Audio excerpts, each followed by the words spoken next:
Reputation, no big deal to God. Galatians chapter 2 and verse 6. And the leaders of the church had nothing to add to what I was preaching. By the way, their reputation as great leaders made no difference to me, for God has no favorites. These are powerful statements of Paul about his ministry. The people who were jealous of his ministry were trying their best to cause a rift between Paul and the disciples of Jesus. These false information did not bother either the disciples or the apostle Paul, since they knew what they were doing. They were obeying the Lord's command of preaching the good news. Paul was sure he was doing the right thing and were not intimidated by the leaders of the church.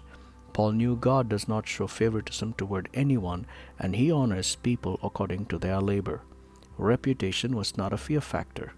As human beings, we are often driven to enormous fear because of people's reputation. If reputation causes fear, then that reputation should be questioned. I have seen a lot of people who wanted to please men because of their reputation.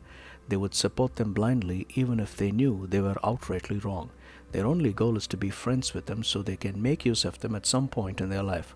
Or they get their way to people because they are associated with them and know them closely.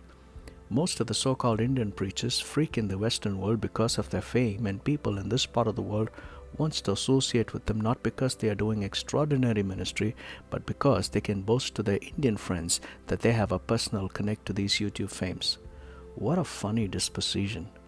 Paul knew it, and the disciples of Jesus knew it too. Reputation, no big deal to God. Amen.